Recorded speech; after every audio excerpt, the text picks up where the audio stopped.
All right, welcome in everybody to the DLLS studios in downtown Dallas for the 5th episode. Can't believe it's already 5 of the All Horned Frogs podcast, part of the ALLCITY network. Lineup of college-dedicated pods joining the show today are TCU radio man Brian Estridge, 24/7 sports writer Jamie Plunkett, but the headliner, Johnny Hodges, the TCU senior linebacker who's leading the team in tackles. He might have a lot to talk about after last week's game. It's the halfway point of the season, arrived with a thud in the form of a 30-19 loss to a Houston team that entered coming off of consecutive shutouts. Sonny Dykes warned that the Cougars probably better than their record, but maybe that was just him bracing for something he knew might be coming. But then again, the third-year coach said that he didn't see that performance coming, and afterward seemed to be at a loss for words. They showed up today. I think they were the more excited team to play. Played harder than we did, certainly in the first half. We're better prepared than we were, and they kicked our tail. So you got to give them a ton of credit for doing that. Again, that was a total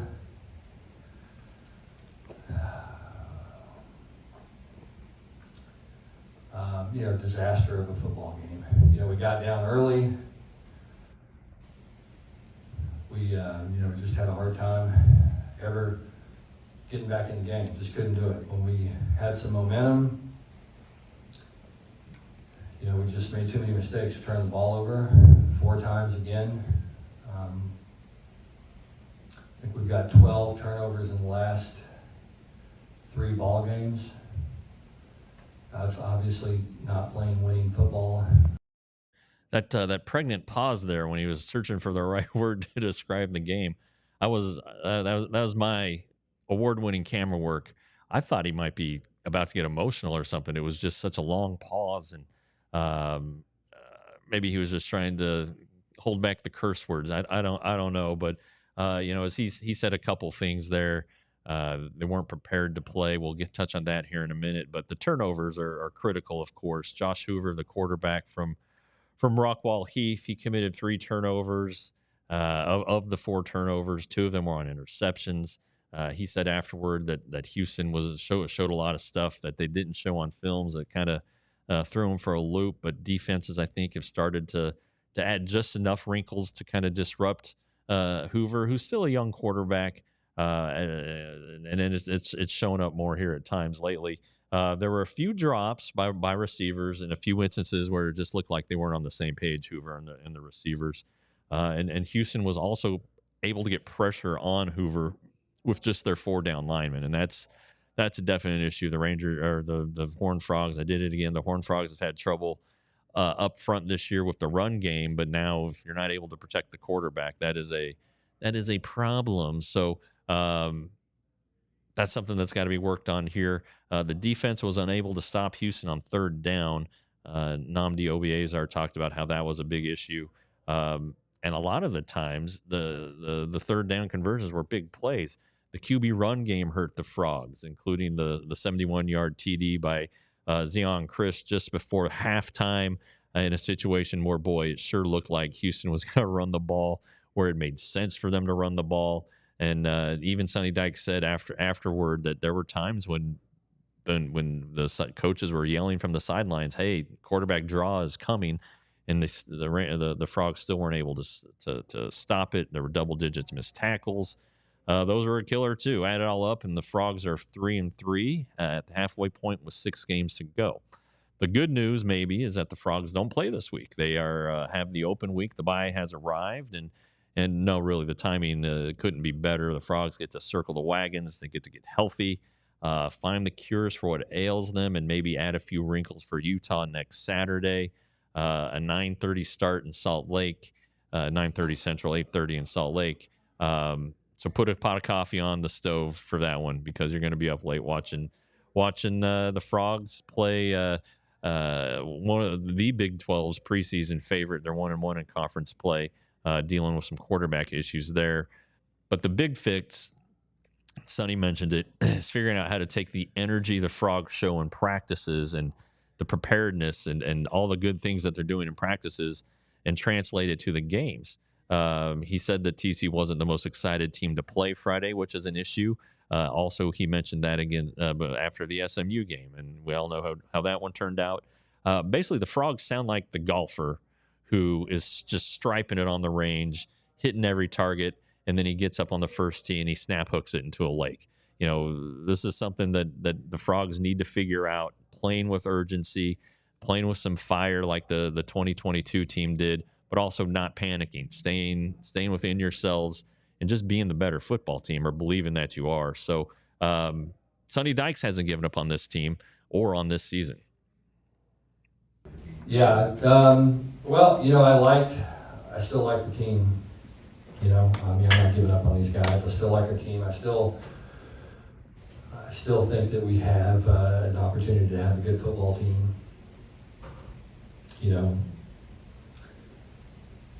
We weren't good tonight, that's for sure. And, we're kind of,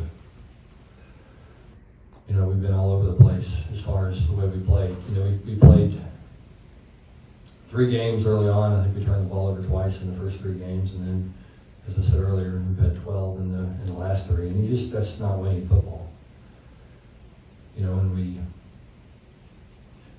I'm not quite sure exactly why. I'm telling you guys, y'all been to our practices, you see them. There's no one that coaches ball security harder. We got to do it better, obviously.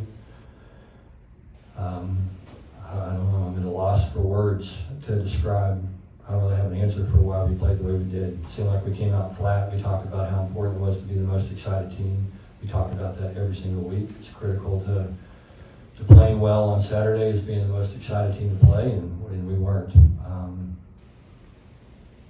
I got to do a better job getting guys ready and get them excited about playing.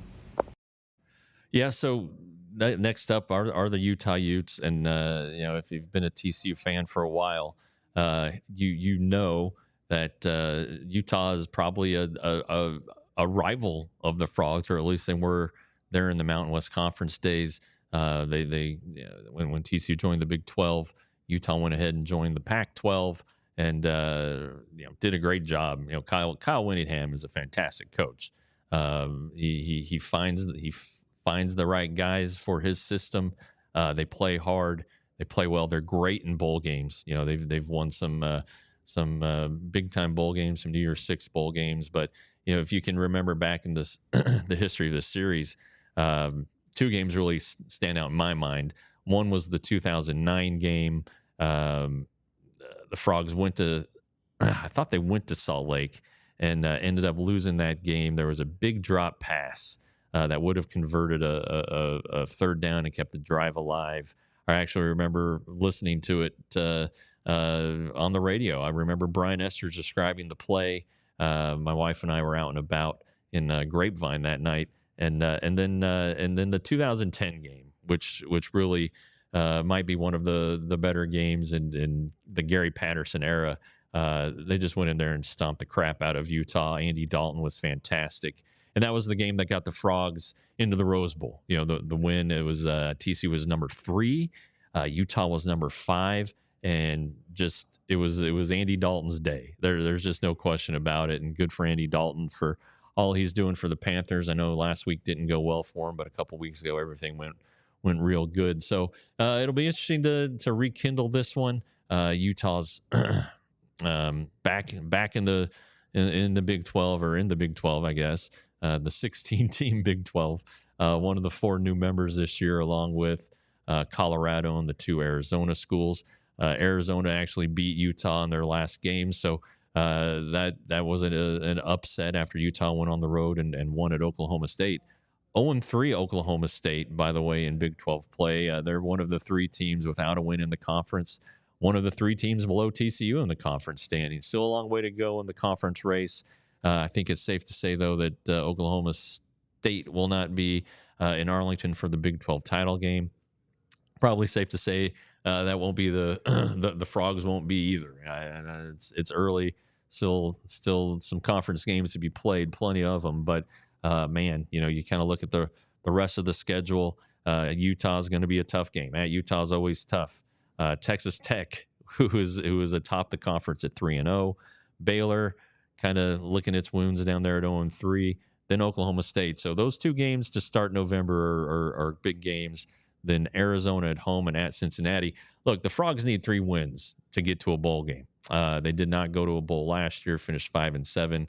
That was after going to the national title game, losing to Georgia, but still winning that Fiesta Bowl over Michigan and basically just stunning everybody, stunning the entire state of Michigan. Forget about the country. I think it was an upset. It was an upset nationwide, but the media that was covering Michigan for that game, they'd already booked their flights to Los Angeles to cover the national title game.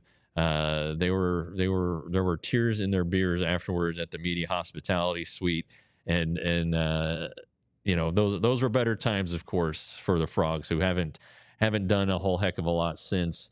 You heard some boos the other night at Amon Carter Stadium. Maybe they're directed toward me. I've been, the last 3 Frogs things I've been to, they've lost, so maybe I need to bow out and just stay at home and watch from home. But what an opportunity, though, with this bye week. Come out, if you play well against Utah, you get Tech at home, which is going to help. Baylor on the road, but it's Baylor. And then Oklahoma State hurting with a former Tech quarterback. Mike Gundy, it's just not working out for him this year. Arizona's going to be tough. And then at Cincinnati on November 30th to end the regular season, that could be a game that decides if the Frogs go to a bowl or not. And yes, they want to go to a bowl, even if it's the Pop-Tart Bowl or whatever it is these days. You want to go to a bowl game. You want those extra practices, especially if you have a young team. You want to get these guys more in line and get them going for next season. And if there are issues, then we can ask Johnny Hodges about this with the defense, the new defensive system, with Andy Avalos still getting on the same page. If there's still assignments being missed in this new system, hey, that bowl game will get guys even further down the road, those practices. So we'll see what happens here the next 6 weeks after this week. So TCU will play 6 straight Saturdays, and season's on the line, so to speak. If this team wants to play in a bowl game, they're going to at least have to go 3-3. And if they want to go to a better bowl game, how about 4-2? How about 5-1? That's the dream, I guess. But anyway, coming up on the show right after this is our man Brian Estridge, the play-by-play man for the Frogs. Then we'll bring in Johnny Hodges, and then we'll bring in closer Jamie Plunkett from 247 Sports. But first, I wanted to tell you guys about the Sleeper app. Sleeper is awesome. I do it just about every day. I've already made my bets for tonight's baseball games. I did the early games on one and the late games on another. Sleeper was known as the best fantasy league platform out there, but now they're into daily picks. They want you to put your ball knowledge to the test, picking whether your favorite or least favorite players will have more or less than their projected stats each week in football case, but each game in baseball's case. Sleeper will keep you in the loop with instant alerts for breaking news and major injuries. You get to stay ahead of the game and keep track of league updates in real time, so you're always informed and ready to outsmart your friends, but more importantly, ready to line your pockets. So if you think you have what it takes, download the Sleeper app and use the code DLLS Frogs to get up to a $100 match on your first deposit. I can confirm that it works. It works. You deposit 100, you get 100. Terms and conditions apply. See Sleeper's terms and use for details. Currently operational in over 25 states, including the great state of Texas. Check out Sleeper today. And then you're going to have all this extra money rolling around. Download the Game Time app so that you can get tickets for your favorite concert, Broadway shows, ball games, of course. If you love going to live events, which all of us do, this is the app for you. If you can't get a ticket, I've already the fam is headed to New York here to start November. I've already looked at Broadway shows on the Game Time app. We're going to try to get into some of those lotteries on the same day so we can get in cheap. Going to a Broadway show isn't cheap, but Game Time will help you get the cheapest ticket available. They have a low price guarantee. There's event cancellation, all kinds of protections for you. Even if you lose your job, Game Time will help you out. And their best feature is being able to see the view from the seat where your tickets would be. So look, take the guesswork out of buying tickets with Game Time. Download the Game Time app, create an account, use code DLLS for $20 off your first purchase. We're just giving you money. Terms and conditions apply. Again, create an account, redeem the code DLLS for $20 off. Download Game Time today. What time is it? Game time.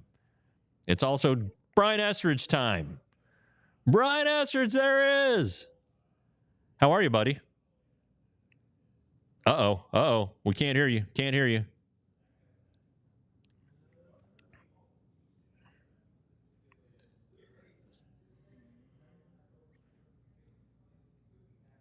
No cursing, Brian, in case you do come on the air here real quick. You had him, and now you lost him.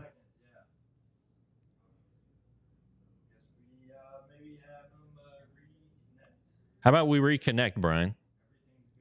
Hang on, he's got something for us. He looks good, by the way. He always has a great purple shirt. I'd like to see his closet. Hey-o! Are you live in audio now? I think so. Woohoo! All right, Brian. I've got one simple question for you, Jeff. Okay. Why is Jamie Plunkett the closer?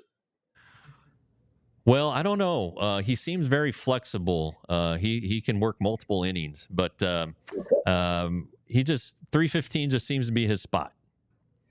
I think it more has to do with stamina. Stamina? Yeah, I think he has to be the closer because he can't go real long. Well, that might be it. You might be onto something there. Yeah. I think it's more stamina than anything. So just fire the best bullets he has. Well, all right. That's it. So are you wearing pants? Last time you were telling us you don't wear pants at home. No, I'm not wearing pants, but that's only because it's Wednesday. Oh, yeah, Wednesday is no pants day. Yeah, just kind of a traditional thing on Wednesday. I try not to wear pants. So okay. And I try not to wear pants on open weeks for the Horned Frogs. Well, you got to let them breathe on a bye week. That's for sure. That's right. Hey, so it is a bye week. What are your thoughts here on the Frogs who are 3-3 and I rate it as a disappointing. Yeah, and I heard you announce that they would not be in Arlington for the Big 12 championship game with that breaking news. That's Jeff Wilson, ladies and gentlemen. I'm not there yet. I do think that this is a league that could have a team, if not two teams, with two losses in the championship game. Now, I'm not ready to say that TCU is going to be one of those. I mean, obviously, with the product that we saw last week, you wouldn't think that. But I think I still think it's not as far off as people think. You pointed out the turnovers, 3 or 4 could be associated with Josh Hoover. If TCU doesn't turn the football over, they win these games. I mean, I really believe that, and we've seen that in the Sonny Dykes era. I mean, if his teams take care of the football, they win. And so somehow, some way, though, you see the turnover thing sort of start to snowball, and how do you stop that? And how much of it is mental or whatever you want to say. So, I don't think it's as far off as we think. I'm anxious to hear what Johnny Hodges tells you coming up as far as the defense is concerned. I thought we started to see some semblance of a run game against Kansas. Though the offensive line played better in that one. I still have full confidence in Josh Hoover. I think we all know how good this wide receiving core is. So offensively, I'm not panicked. Defensively, there's some issues. I thought the change to get Marcus Deal in along the defensive front really made a difference in the Kansas game. I don't think we can lose sight of the fact that you're You're still kind of banged up in the defensive backfield a little bit. You lose, who was it, Abe Kamara in that first series the other day, and I think that really kind of had a, Sonny Dykes didn't want to use that as an excuse. I brought it up post game because I thought that was, to me, it was kind of a big deal. He's been playing as good as anyone, and then you didn't have it. So I don't know. I'm saying a lot here to say that I'm not panicked at this point. There's still a lot of football to be played. I'm not sold on just how great the Big 12 is, top to bottom. I think there's wins to be had out there, I guess, is what I'm saying. And so I think I think the open date actually, even though everyone says you don't want to sit and sulk for 2 weeks after a loss, I think TCU kind of needed time to improve on some things, and I think they'll make the most of it. Yeah, well, I think when you look at the top of the Big 12, Tech is 3-0, then BYU is 2-0, Iowa State, Colorado also 2-0. Yeah, I don't know that I'm sold on 3 of those 4 teams. I think Iowa State's good. I was going to say that's just like you picked it, right? I mean, yeah, exactly. Yeah, that's exactly what we thought. I mean, no, this is not what we thought would happen. And so that's why I say that I'm not sold. I left out West Virginia. West Virginia's 2-0 as well. Oh, another team you had really high. Oh yeah. And so I think that to me there's still a lot of meat left on the bone for this team. So that's what gives me pause and gives me a little bit of hope for what can still happen. Can you explain the parity? I know there are some unknown teams now in the league this year, and really the 4 newcomers last year. Still, maybe you don't know a lot about them. Is it the transfer portal? What do you got? Yeah, I think the portal plays a role in it. I think everybody's budget's about the same as far as paying players are concerned in this league. The other thing is I think you see a lot of teams with players from other teams in the league. And so when you have that, they know about teams. they know schemes, they know players, they know tendencies, things of that nature. And so I think in that regard, it kind of brings parity to it. I mean, I think there's a lot that goes into this that we don't figure into. The other thing is you look around the league, and Jeff, people don't talk about this as much. You look at coaching staffs around the league, and they're all kind of related. And everybody knows everything about everyone. And so they at some point they all work together. And so I think there's something to be said for that as well. That's interesting. That's a pretty good point, because you're right. You look around and Sonny likes he's worked with all of them, for crying out loud. It seems like exactly. Yeah. Or his staff, members of his staff have been on that staff. And I mean, it's just everybody's been together. There are no surprises, I guess is what I'm saying. Yeah. What have your highlights been? I mean, Jack Besh has been fantastic. What a fun guy to talk to, but a fun guy to watch play, and then I know Hoover hasn't had it the last couple games, but still he's one of the nation's top passers. Yeah, I mean, he's made a couple of mistakes where safety may have baited him, or he didn't see the guy. But other than that, I think Josh Hoover's been really, really good. Jack Besh, to me, though, is a story. I mean, he's got to be in the talk for the Blitnikoff Award, and it's amazing the difference between Jack Besh now and when Jack Besh arrived. Not that he wasn't good. I remember he led LSU in receiving his freshman year, but just spending time now, because he's kind of changed over with Malcolm Kelly, and the difference that has made for him. And he's talked about that. Malcolm Kelly, here's a guy who coaches them like pros, who gives them subtle things that footwork wise that they don't get from other folks who haven't played the game, at that position. So I think that Malcolm has been really instrumental in the improvement that we're seeing from Jack Besh. I think he's been a bright spot. I think as much as we have been critical of the run game, I think Jeremy Payne is a bright spot. I mean, I think this is a young running back that's got a bright future here. I think there's a little something there with him. So yeah, I'm not pushing the panic button yet. I still think there's a lot of football to be played. I think there's opportunities for this team to steal some wins. Everybody likes to go through the schedule and say, okay, where are they going to get 6? And you look at just what you have at home, right? You had Baylor at home, you got Tech at home, you got Arizona at home.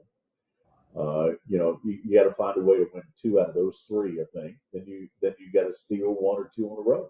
And, it can be done. So, wait, do we? Baylor's at home. Right? Baylor's on the road. Baylor's on the road. Okay, Tech's on the road. Tech's It'll feel like a home game. Arizona home. Yeah. Okay. Gotcha. That's you're right. I think you got to win a road game. And even if you like winning at Kansas, even if you win against a team that's no good, it still counts. It's hard to win on the road. So you can get one of those done and you're good. And you know what, Jeff? I mean, you got Cincinnati at the end of the year. You're gonna have to outscore them. Quarterback's really good. Scott Satterfield's a great offensive play caller. Defense is not any good. So you got to outscore them. There's a possibility there. You got Baylor on the road. You'd like to think that you can match them. Don't count this one out. And everybody says, that's a hard place to play. They're not the same without the quarterback, for one thing. Secondly is, I think having the additional time to prepare, that's a real advantage for TCU. And I think, I'm anxious to see what that looks like. Yeah. What does that mean? Have they fine-tuned things, or have they actually reworked some stuff? And so, will we see, position battles? Will we see new schemes that we haven't seen? Will we see, a higher level of intensity? That to me is what excites me the most about this matchup with Utah. And Utah, and like I mentioned at the top, some great memories there, some great ball games. Yeah, I was going to ask you about that. So you were in 2010, is that right? When you said you were in Grapevine for that game? 2009, I was in Grapevine. Where were you? I'm just curious. Where did y'all? I think we went to that. I think we'd gone to the fish place there in downtown. And I was pumping gas when this critical play. I don't remember the receiver who couldn't handle the pass, but I remember it very distinctly, Brian.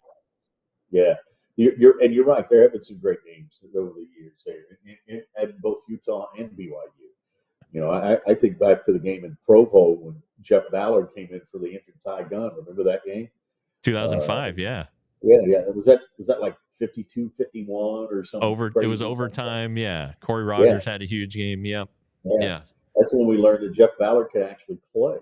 Right. And then he goes 19-2 as a starter. It's like, where did that come from? But the two were the next year, back-to-back weeks, to BYU in Fort Worth and at Utah, because he was hurt against BYU, and we didn't know if he was going to play against Utah or not. Some good Marcus Jackson playing time there. That's right. Jeff Ballard, who got fired every Tuesday by Dick Winder in practice, would start on Saturdays for some reason. Those were some good days. Yeah, I'm glad that Utah's back in the league. I do think it's going to be good, to have them in as a rival. And you're right. I mean, got a great football coach, got a great tradition, and it's a tough place to play, but an exciting atmosphere too. I love the city, and I think it's always one that, and I'm glad to see alumni trip. I think this week for TCU fans as well. Yep. All right, Brian, we're going to let you go. It was good seeing you Friday night, and thanks for coming on for the second time. We'll get you back on later this year. I kind of feel like I'm really kind of just a setup guy. Maybe you're kind of the leadoff hitter. You're making things happen. Yeah, I know. You know what I'm going to? If it's okay with you, I'm going to tell everybody I was the starter. Is that all right? That's fine. Yeah, let's do it. Okay. All right. I'm going to say I was the starter. I'm going with that. All right, guys. Well, that's Brian Estridge. Brian, thanks again. We'll see you soon. Coming up, our man Johnny Hodges. I love Johnny Hodges. But first, I need to tell you about, and I love this stuff, Empire Today. All right. If you are a homeowner, you know what a pain in the keister the floors are. You never expect it, but you walk on them every dang day. If you have kids, they tear them the heck up. That's what the Wilsons are dealing with right now. And we will be replacing our floors soon, and we are going to go to Empire Today because you get shop at home convenience the right product for you, quick and professional installation, and a low price guarantee. They make shopping simple. It's better than going into a big box store where if you're looking at flooring, the guy who's helping you might have just been helping somebody with a toilet. All right.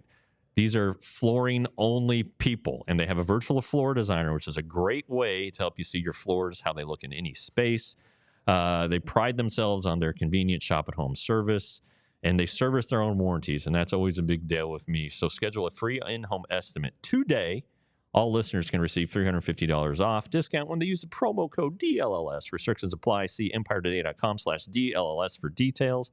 Then with all that extra money you're saving, you get to go buy yourself some Shady Rays sunglasses. It's 90 degrees today. It's still sunny, and you need protection, especially if you're in downtown with all these glass buildings. Good night.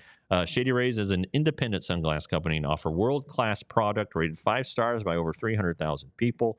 Their shades have durable frames, crystal clear optics, making them perfect choice for all your outdoor adventures. With hundreds of frames to choose from, you can get colors of your favorite teams. It's really a pretty sweet deal. We've been given some Shady Rays. I wear prescription glasses. I'm going to get some prescription lenses put in those. So exclusively for our listeners, Shady Rays is giving out their best deal of the season. Head to shadyrays.com. Use the code DLLS for 35% off polarized sunglasses. Try for yourself the shades rated 5 stars by over 300,000 people. Johnny Hodges would look good in a pair of Shady Rays. There he is. What's up, Johnny? Hey, how you doing? Thanks for having me on. Thanks for coming on your bye week. I'm sure you have better things to do, but appreciate you, man. It's been a while since we've been able to catch up. If you don't know the Johnny Hodges story, he transferred in 2022 from Navy, blossomed into the defensive newcomer of the year in the Big 12 that season as the Frogs played a lot of extra football. He was hurt last year and limited to 4 games, but he's now on the October Comeback Player of the Year lists for cross college football. He's leading TCU in tackles so far this season. So, Johnny, how the hell are you? I'm doing well. Thanks for the intro, and I'm glad to be here, of course. Yeah. So, what's the vibe been like since the game Friday night? It was nice that we've been able to get some time off. We had last weekend to kind of reflect. I'd start off by saying no one's really happy. We know we kind of laid an egg, and definitely has been a great vibe. But people are ready to get back to work and work hard, and kind of rewrite the train, get the train back on the. Yeah, a bye week. What's the schedule like? So we're practicing pretty hard. We're trying to get things figured out, things fixed, but we had the weekend off, and then we had some heavy lifting week in practice. So we're going to practice, have Saturday off, and get ready for Utah starting Sunday. But right now it's about us and figuring out stuff about us. So. Yeah. After the Houston game, Nnamdi came in and talked about missed tackles. How do you fix missed tackles in practice? Just doing our drills, working on the shoot, working on pads, and then we have an opportunity to go and really thud real well against some good players on our offense this week. Since we don't have a game, so we have a chance to go thud somebody up, really work on it, get on the perimeter where it's hard, and that kind of thing. Yeah, I guess you want to be physical in practice. You have to be physical, but at the same time, it seems like there'd be a balance there where you don't want to bang up your best players. How do you toe that line? Is it? I know quarterbacks wear the red jerseys, but linebackers sure as hell don't. So how do you hit in practice? This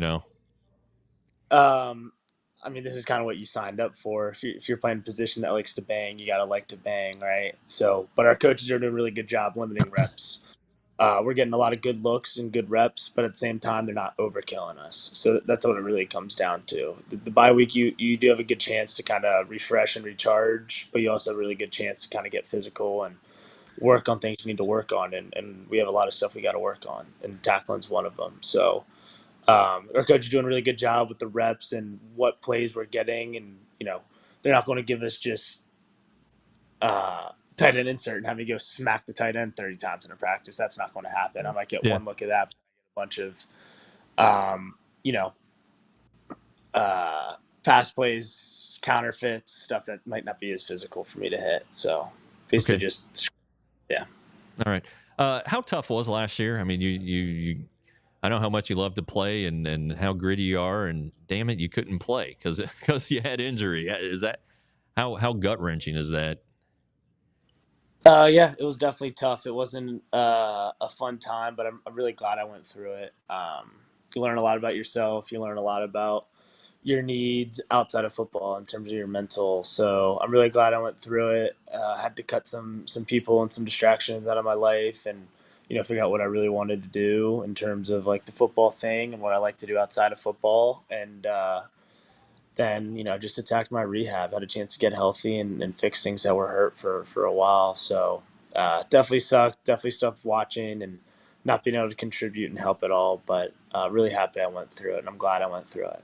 You mentioned cutting stuff out. When I tweeted out the link to this podcast, I tagged you on Twitter, and you hadn't tweeted in like more than a year. So did you try to cut out some noise in your life? Yeah, I try to stay off social media the best of my ability. Unfortunately, I love getting on the Instagram Reels. It has me, but I try my best to stay off and kind of get away from noise, stuff that kind of would boost my ego or hurt my ego, and you know, I'm just a regular guy. I go Yeah. out, do the best I can. I don't need to be worrying about what other people are thinking about me or hoping certain things and this and that and about my team. So, yeah, I've definitely tried to limit myself on social media. All right. What Andy Avalos, new defensive coordinator, you're 6 games in. Still some things being worked out or in the system. How would you do you like it? And then B, how streamlined are things right now?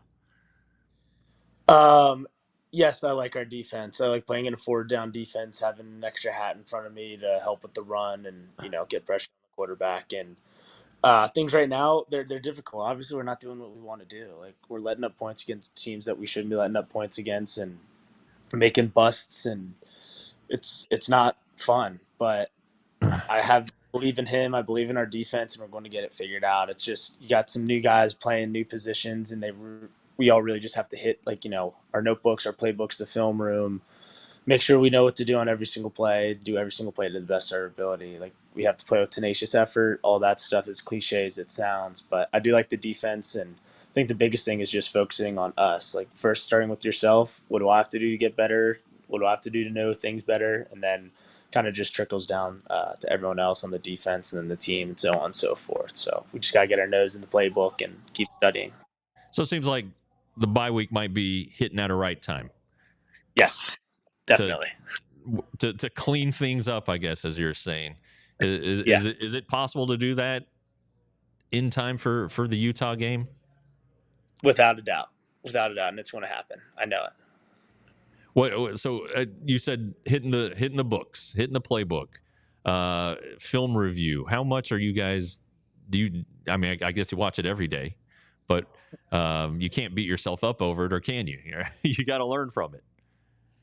Yeah, you got to learn from it. And the good thing about football is it rewards those who work hard. So if you're messing something up over and over again, not fitting the right gap on a certain run, or keep missing a certain coverage scheme, a third or a quarter, you know, if you fix it, like you're going to be rewarded. And the best way to fix it is put your nose in the notebook, put your nose in the film room, see what other teams like to run. And the other good thing about football is it's very short term memory. Like the only thing that anyone cares about is the next game.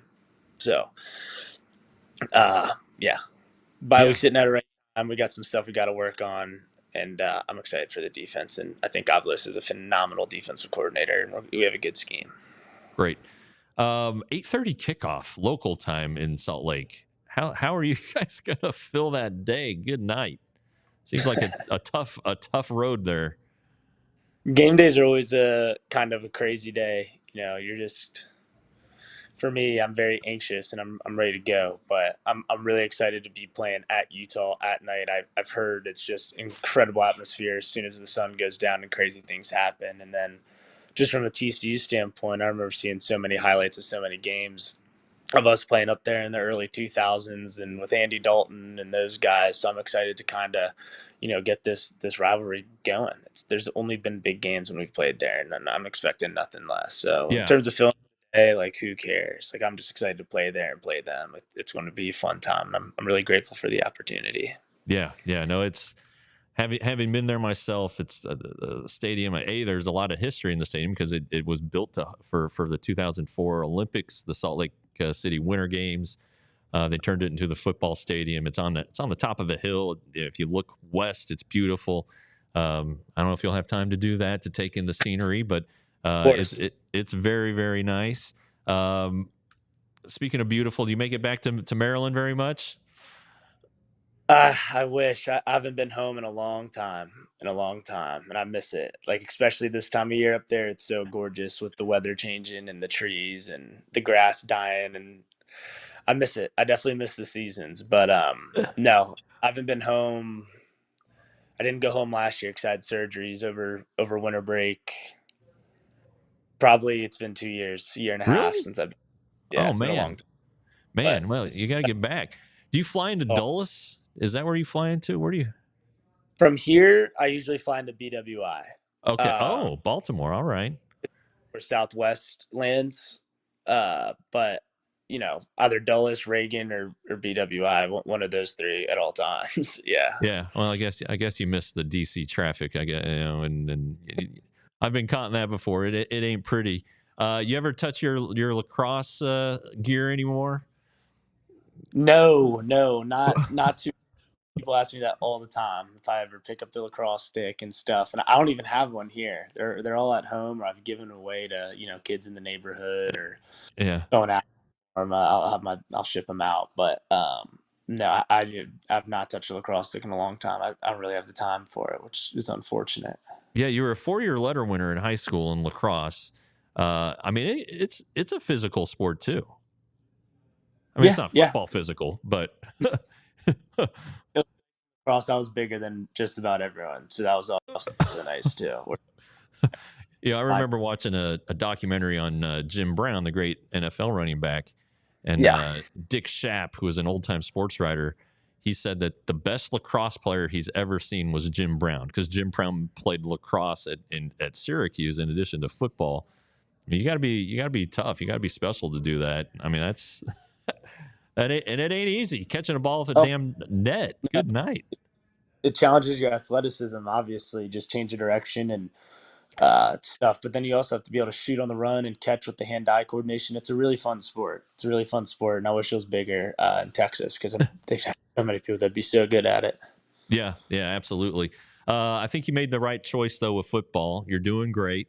Do you still, after this year with the COVID year, do you still have another year? Technically, I do. I don't know what the future has in store for me or what I'm planning on doing for a year. Well, Fort Worth's not bad. I'll tell you that much.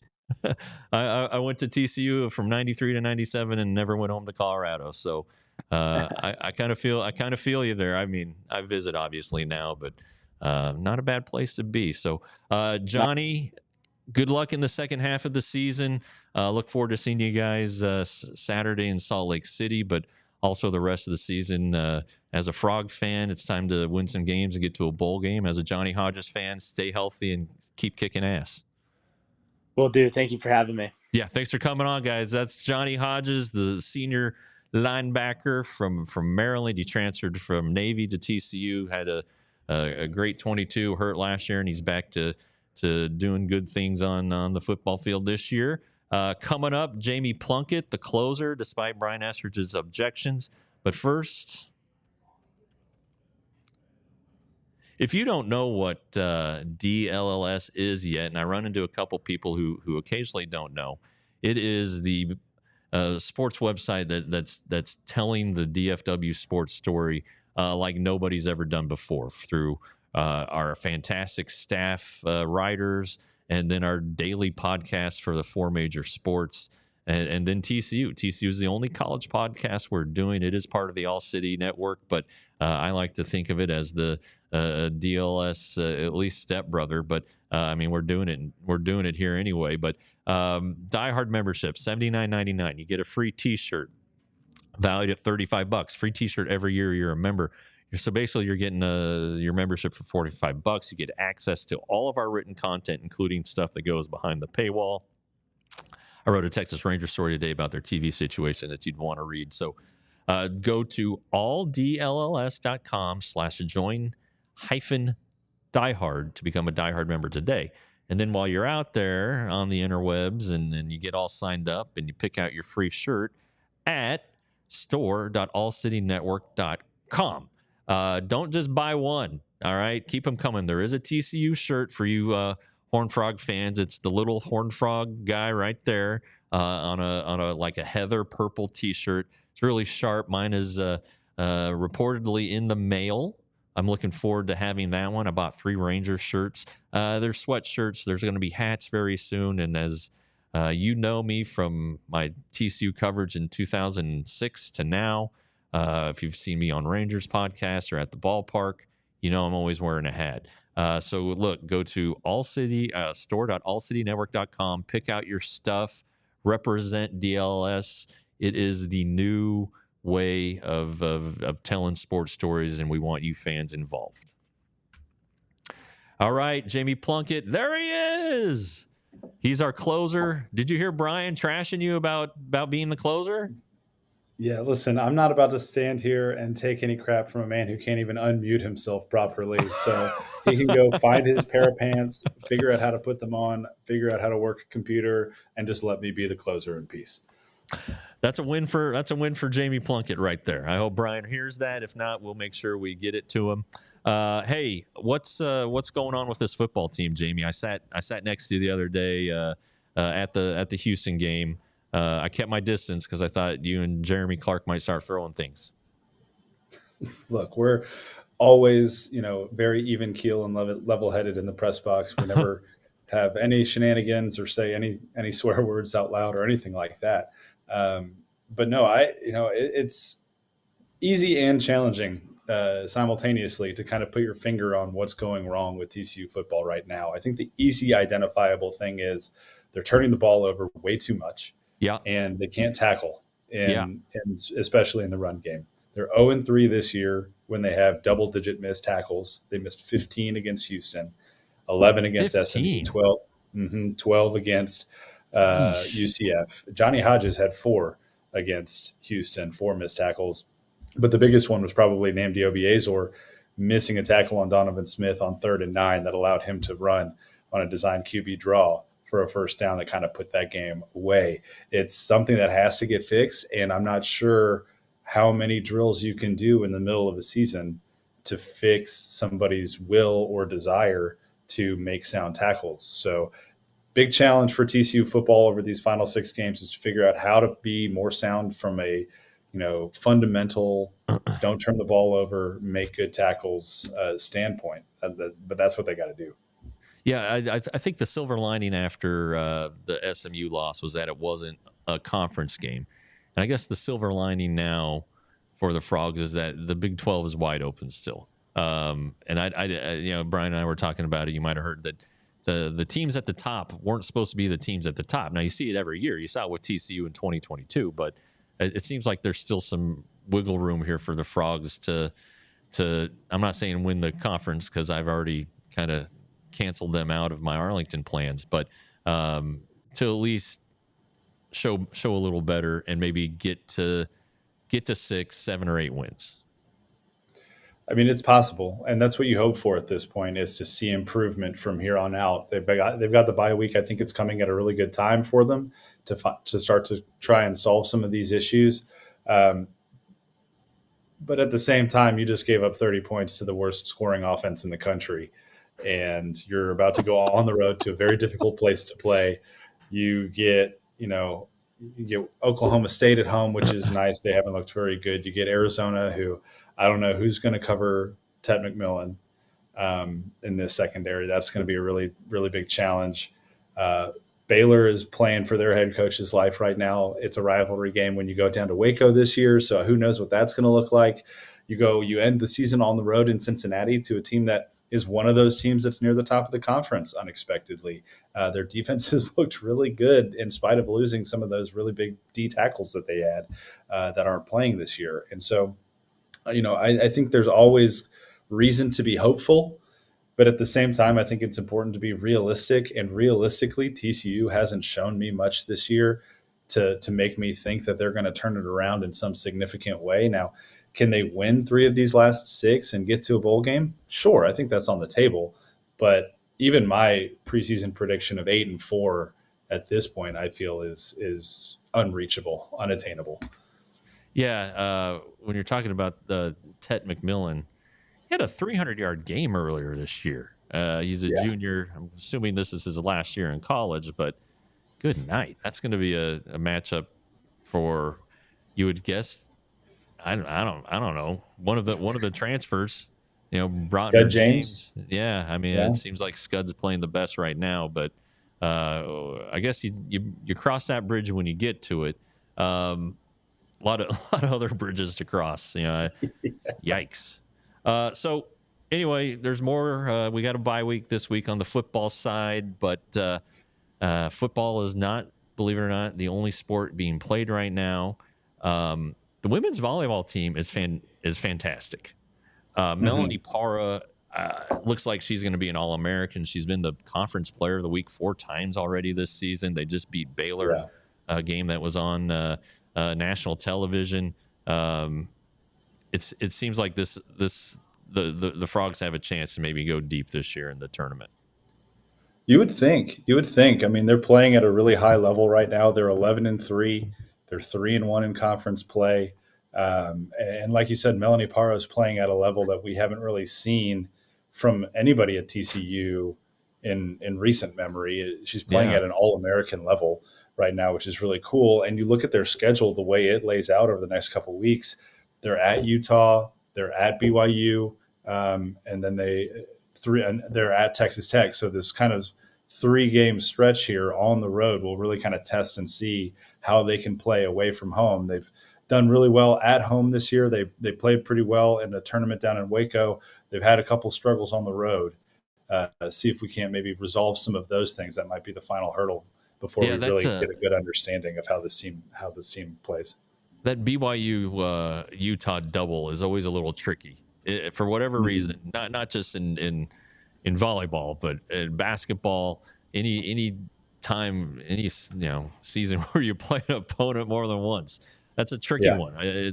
I don't know what it is. I don't know if people get weirded out by not having caffeine in their Cokes or what the deal is. But is there something about that road trip, because they're not very far apart? You get a couple days off. It's just not quite right. But you're right. You got to win on the road. Good teams win on the road, and that's certainly what's ahead of the women's volleyball team. I saw that you had tweeted out earlier today that the women's basketball team is going to be on national TV 6 times. That's pretty stout for Mark Campbell and his crew.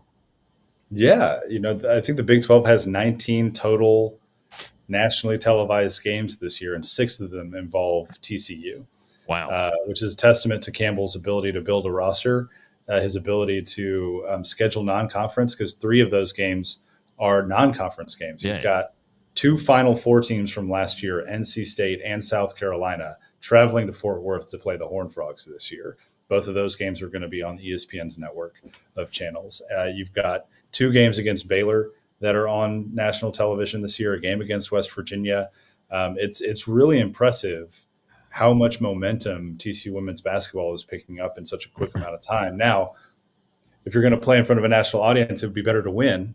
Right. So that's kind of the next step in the equation is you built the roster, you've got the games, now you got to go out and win them.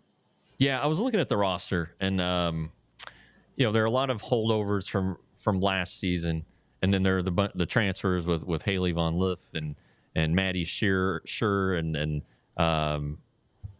it's a veteran team, and veteran teams always play well. It just that's a Jamie Dixon belief that the more veteran team you have, the better you're going to do in this era of transfer portals, which makes me kind of flip the script here to the basketball schedule. The game times were announced today, And the game that I want to see is the opener, Arizona, and it's on ESPN Plus. So I think while the women are on national TV 6 times, that tells you, hey, a lot of people think that TCU's got a chance to be good. ESPN Plus against the blue blood might be an indication of what people think about TCU's chances this season. Look, it's a reasonable take, I think, to be buying low on men's basketball this year at TCU because they only returned one guy that played any minutes for this team last year, and that's Ernest Uday, a guy who was pretty inconsistent, got into some foul trouble. They're relying on him to take a really big step forward this year. And until you see the progress that he's made on the court, that's still a pretty big unknown. They're also way younger than they were last season. They've got 4 incoming true freshmen, 3 of whom are probably going to play some significant minutes, 2 guys who redshirted last year who are going to play significant minutes, and then a handful of older transfers that you got to build some chemistry pretty quickly. So I think it's reasonable to be, to have questions about how this men's team is going to perform this season. I could see them gelling on one hand and having a pretty good year. I could see things maybe not coming together and God forbid, doing something like missing the NCAA tournament. It's just really, it's all about how they come together in these next month and a half, 2 months of non-conference play. That'll set the table for conference play. Yeah. The veteran teams, they know how to handle adversity. They know what it's like to go into a hostile environment and keep your head. And these young guys will be doing it for the first time. So you see how they handle it. And I'm sure talent's not an issue. With these guys that Jamie Dixon has brought in. But yeah. So maybe this is the year to have the Patsies on the non-conference schedule to kind of, put things together. I don't know. Baseball scrimmage over the weekend, right? Yeah, they've been scrimmaging for about a month now. How did it go? Who do you like? I like a lot of these kids. One kid to know right out of the gate, though, is a true freshman named Sawyer Stroh-Snyder. He's an outfielder, big bat, big arm, going to start. I mean, Kurt Sarlos hasn't said anything about who's starting yet, just to be clear. He's going to start. Sawyer Stroh-Snyder will start, probably in right field. An excellent bat. I'm not sure how he went undrafted this summer. Mm-hmm. And that's the thing about baseball this year is that they got really lucky when it comes to guys they got who could have been drafted out of high school. They were worried about 7, 6 ended up on campus. So wow. Really nice return from their high school recruiting class, which was ranked as one of the best in the country last year. I believe they were 10th overall, according to Perfect Game. So Sawyer Stroh-Snyder's one. Noah Franco's another freshman who I'm really intrigued by. He's a 2-way player, left-handed pitcher and first baseman. Incredible bat speed. He had a home run earlier this month that I think was 105 miles an hour off the bat. So really good bat speed, good exit velo there. Fastball about 94, 95 off the mound from the left side. So really talented kid. He was the number 4 overall player in the 2024 class. And then you bring back some really talented veterans. Anthony Silva's back for his junior year. He was a draft eligible sophomore. You've got Chase Brunson, who had an incredible freshman campaign coming back to patrol center field.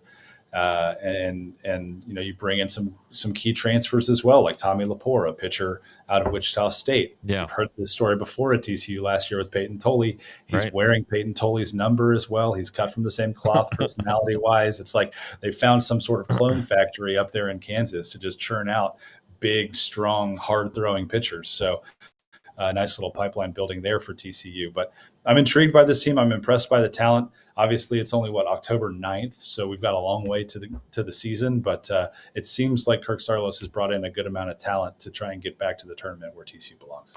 Yeah, deep down, Jamie's a baseball guy. So anyway, Jamie, thank you for hopping on for Week 5. You're 5 for 5 in save opportunities. We appreciate it, and we'll catch up with you next week.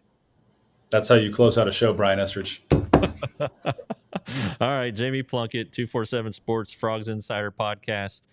Finishing it off, episode number 5 for us, guys. We haven't had a lot of happy news to talk about on the football side, but next week with the bye, we'll get some fresh intel from Sonny Dykes, and we're going to try to line up Haley Van Lith and see if she can come on and talk about her Olympic experience. So Check us out next week. Until then, go Frogs. We all silly like the mayor.